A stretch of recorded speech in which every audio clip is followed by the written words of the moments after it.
Have you ever wondered why witch hunts happened in the first place? The very concept seems alien to our modern sensibilities, doesn't it? Yet, in the annals of human history, these hunts have left an indelible mark. Let's step back into the medieval times, a period steeped in mystery and superstition, a time when the world was a canvas for the unknown and the supernatural was a part of the everyday. It was in this milieu that the concept of witches was born. Witch hunts were not a spontaneous occurrence. They were the result of a potent mix of societal and religious beliefs. The medieval society was deeply hierarchical, and those who didn't fit the norm were seen with suspicion. Witches were often those who defied societal norms. They were the outcasts, the misfits, the rebels. From a religious standpoint, the fear of witches was intertwined with the fear of the devil. The church in those days wielded immense power. It was the church that propagated the idea of witches as servants of the devil, using this fear as a tool to maintain control over the populace. It was a way to keep their flock in line, to discourage dissent, and to maintain the status quo. But there was another dimension to this, a human one. Fear. Fear of the unknown, fear of the different. Witches, with their supposed supernatural powers, represented this fear. They were the embodiment of all that was unknown and feared. Witch hunts, then, were not just about hunting down these supposed witches. They were about exerting control, maintaining power, and quelling fears. They were about creating an other to unite against, to blame for misfortunes, to scapegoat. Yet as we peel back the layers of this grim chapter of our history, one thing becomes abundantly clear. Witch hunts were not really about witches at all. They were about us, about our fears, our insecurities, our need for control. As we delve deeper into this dark history, it becomes clear that witch hunts were rooted in fear and power. What if I told you the peak of witch hunts wasn't in the Dark Ages, but much later? Yes, indeed, the height of the witch hunts occurred during the 15th to 18th centuries, a time of turbulence, religious fervor, and paranoia. Let's take a moment to discuss these infamous witch trials. We'll start with the Salem witch trials, a dark chapter of American history. In the late 17th century, in the small town of Salem, Massachusetts, mass hysteria led to accusations of witchcraft. This panic was fueled by religious fanaticism and fear of the unknown. In less than a year, 20 people were executed and 5 others died in custody, victims of fear and superstition. On the other side of the Atlantic, Europe was also caught in the grip of witch scares. Unlike Salem, which was a relatively isolated incident, these witch hunts spread across the continent, from Scotland to Switzerland. They were often fueled by political manipulation and religious extremism, with individuals accused of witchcraft serving as convenient scapegoats for societal problems. Imagine, if you will, being accused of witchcraft by a neighbor or even a family member. Accusations could stem from petty disagreements, personal vendettas, or simple misunderstandings. The accused were often subjected to torturous trials, and the verdict was almost always guilty. The punishment? Execution by hanging or burning at the stake. It's estimated that tens of thousands of people, predominantly women, were executed during these witch hunts. It's important to note that these events weren't isolated to any one culture or region. The witch hunts were a global phenomenon, reflecting a widespread fear of the supernatural and the unknown.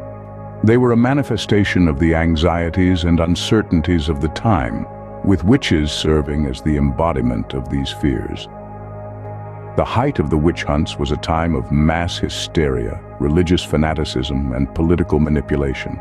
It was a time when fear and superstition overruled reason and justice.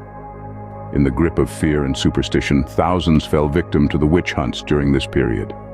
Who were the primary victims of these witch hunts, you may ask? The witch hunts were not indiscriminate. They had a disturbing pattern, targeting some of the most vulnerable members of society. The majority of those accused and executed for witchcraft were women.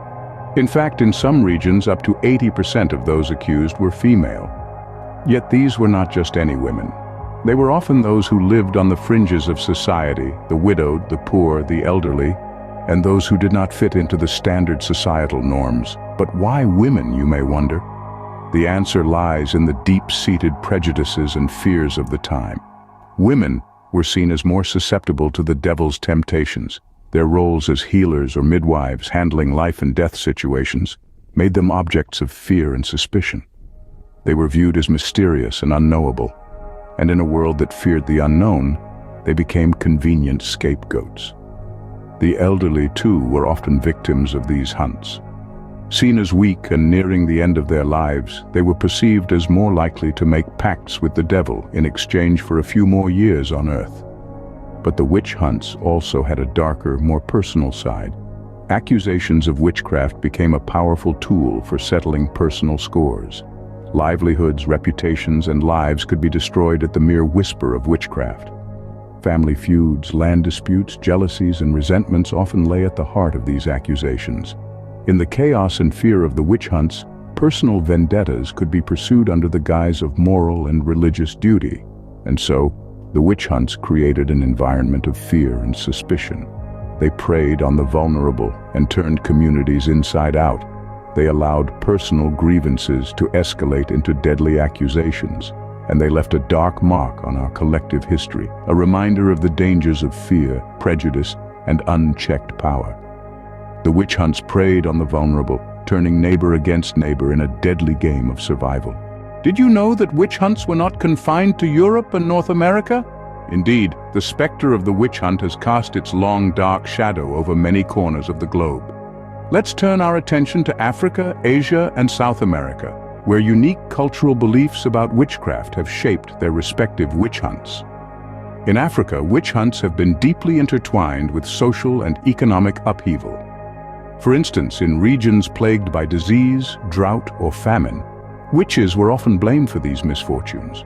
Accusations of witchcraft were frequently directed towards the vulnerable, such as the elderly, the poor, or those living on the societal fringes. It's a tragic testament to how fear can turn communities against their own. Meanwhile, in Asia, witch hunts took on a different complexion. In India, for example, witch hunts were often fueled by disputes over land or property. Those accused were mostly women, and the allegations of witchcraft served as a convenient pretext to dispossess them of their land or to settle personal scores. In Japan, witches were feared for their supposed ability to bring about natural disasters, again reflecting deep-seated societal anxieties. Over in South America, indigenous communities have their own complex relationship with witchcraft. Here the term witch often denotes a figure who wields supernatural power for malicious ends.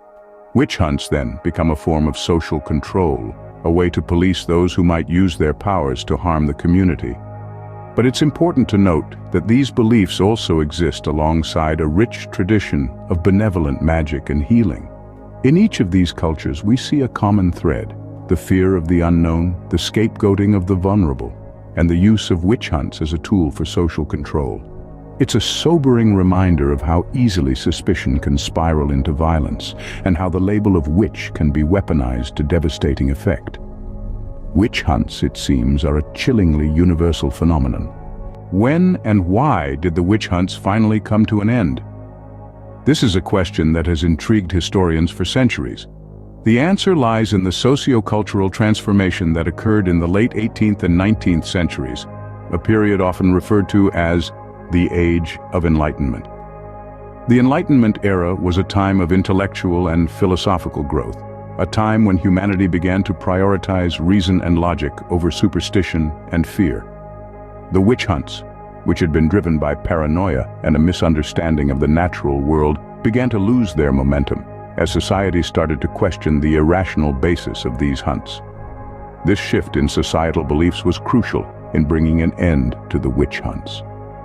The Enlightenment thinkers championed the rights of individuals and questioned the authority of the church and the state, which had been the primary forces behind the witch hunts. By promoting tolerance and skepticism towards unfounded beliefs, these thinkers played a significant role in challenging the witch hunt hysteria. Parallel to this intellectual revolution, the period also witnessed significant legal reforms. The courts became more structured, and there was a growing insistence on solid evidence rather than mere accusations. The use of torture to extract confessions was increasingly seen as inhumane and unreliable. These legal changes made it more difficult for witch hunts to continue.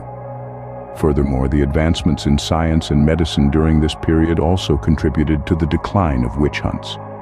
Diseases and natural disasters once attributed to witchcraft were now understood in terms of scientific principles.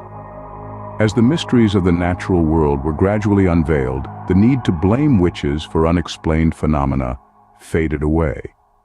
Yet it's important to remember that the end of the witch hunts was not an overnight occurrence.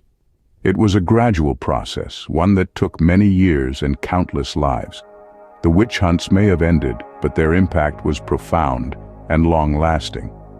Though the witch hunts ended, their legacy of fear and intolerance lingers on.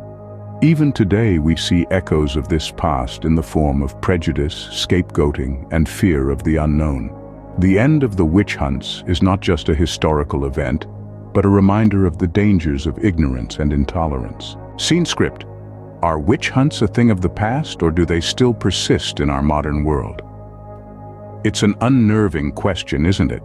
We like to think of ourselves as far removed from the fear and superstition that drove the historical witch hunts. But the reality is, in some parts of the world, the witch hunt is not a relic of the past. It's a present-day horror. Take India and sub-Saharan Africa, for instance, where accusations of witchcraft still occur today. Often these modern witch hunts are deeply intertwined with societal issues like gender inequality and lack of education. In these regions, women, particularly those who are elderly or widowed, are frequently targeted. Accusations of witchcraft become a means of controlling and marginalizing these women, reinforcing damaging gender hierarchies. The lack of education plays a significant role as well, fueling superstitions and a belief in black magic. In many rural areas, diseases or natural disasters that are actually the result of environmental factors or medical issues are instead attributed to witchcraft. The accused are then blamed for these misfortunes, and the resulting witch hunts can be brutal and violent. It's important to note that these modern witch hunts are not a continuation of the historical witch hunts we've explored earlier. They are a separate phenomenon born out of a unique combination of societal and cultural factors. But like their historical counterparts, they stem from fear and ignorance. And it's here that we see the true horror of the witch hunt, whether it's in the 17th century or the 21st. It's not about witches at all. It's about fear, ignorance, and the human capacity for cruelty when those two elements are allowed to flourish unchecked. While we may have left the era of witch trials behind us, the fear and ignorance that fueled them still exist in some parts of the world. So, what can we learn from the dark history of witch hunts? It's a question that echoes through the ages, lingering long after the last embers of the pyres have cooled. Let's take a moment to reflect on the journey we've taken together through this chilling chapter of human history. We've delved into the shadowy beginnings of witch hunts, where fear and superstition held sway over reason. We saw how these hunts reached a feverish pitch as societies across the globe sought to purge their communities of perceived evils. We delved into the lives of the victims, who were often marginalized individuals, targeted not for their actions, but for their very identities. We explored how witch hunts were not isolated incidents, but rather a widespread phenomena cutting across cultures and continents. We marked the decline of these hunts, as Enlightenment ideas gradually began to challenge the fear and ignorance that fueled them. And we examined the modern-day witch hunts, reminding us that the specter of intolerance can still rear its ugly head. The lessons from these witch hunts are manifold. First and foremost, they serve as a stark reminder of the dangers of fear.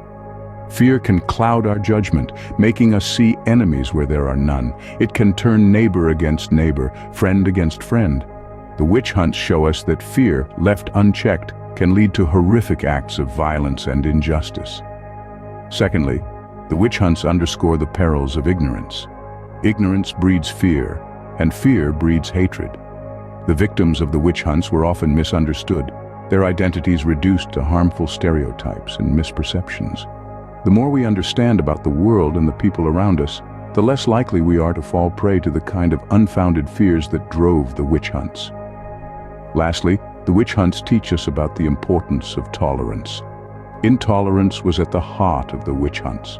Those who were different, who didn't conform to societal norms, were singled out and persecuted. The witch hunts serve as a grim reminder of what can happen when we let intolerance dictate our actions. The dark history of witch hunts is a somber chapter in our collective past, but it also provides us with invaluable lessons. Lessons about the dangers of fear, ignorance, and intolerance. Lessons about the importance of understanding, acceptance, and compassion. As we leave the shadows of the witch hunts behind, let us remember the lessons they taught us and strive for a more enlightened, tolerant world. A world where fear and ignorance have no place. A world where diversity is celebrated, not feared.